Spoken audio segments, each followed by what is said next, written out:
But of course, as we know, there's significant obstacles to this, lowering growth rates. Local governments are still growth-oriented. I was looking at the growth projections for all the provinces. All of them are much higher than the projected figures, most of them around 13%, range 10%, 15%, and so on. The vested interests, I think we know quite clearly.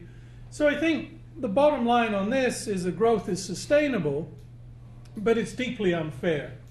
And essentially, if they do want to grapple with the challenges in the economy, they need to undergo the tricky transition from a mobilization to an efficiency focus.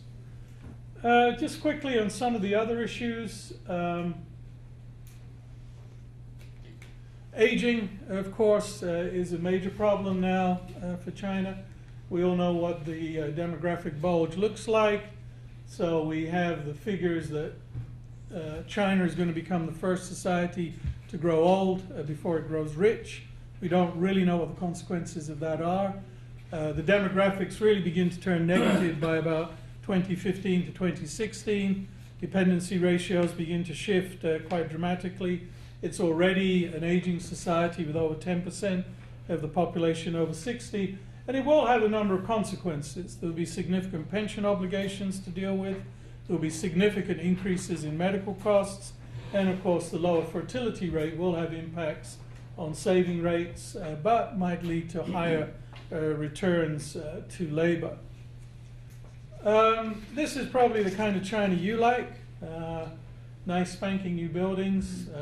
This, sadly, is where I spend most of my time in China, a somewhat different environment. And of course, inequality has become a major challenge to China. The major factor driving that is in these two pictures. It's the urban-rural divide, which has actually got worse over time and during the reform period. The major institutional impediment to improving that is the household registration system, which I'll say something about in a moment when I wrap up. On the political side, of course, what was talked about a lot at the conference is the challenge of corruption. It was stressed at the Party Congress. Xi Jinping, in his comments afterwards, also stressed it. But bear in mind, one of the old veterans of the Communist Party as early as 1982 said corruption is a matter of life and death for the party, and the party is still there, and corruption has only increased. So there's no guarantee they'll get to deal with this. What has become important with corruption, and I think this is a problem politically moving forward, is that it has become the new weapon of choice. At each leadership turnover, somebody who's a competitor has been arrested and then charged with corruption. Back in the 90s, it was Chen Xitong. When the turnover to Hu Jintao took place, it was Chen Liangyu from Shanghai. And of course, most spectacularly recently, it was Bo Xilai.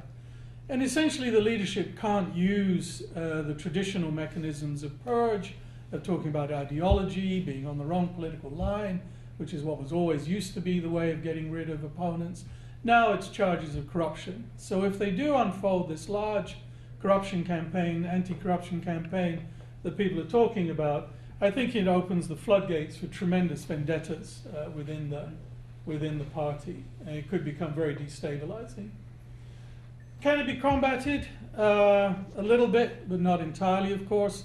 First issue is the Communist Party itself has said that it will be an in-party affair. It doesn't intend to open this up to influences outside of the party. It's also the fact that leading families benefit from the current system.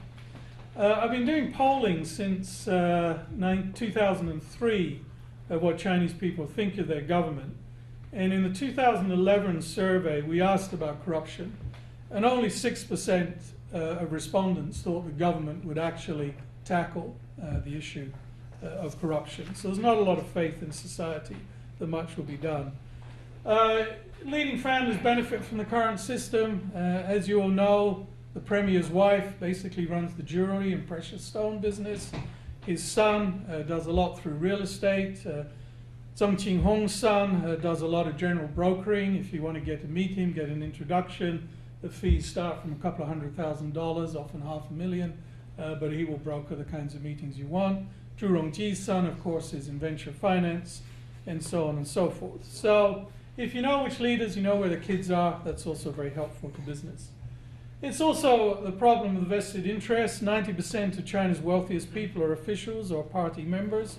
90% of millionaires are the children of high-ranking officials. So it's going to be a difficult task.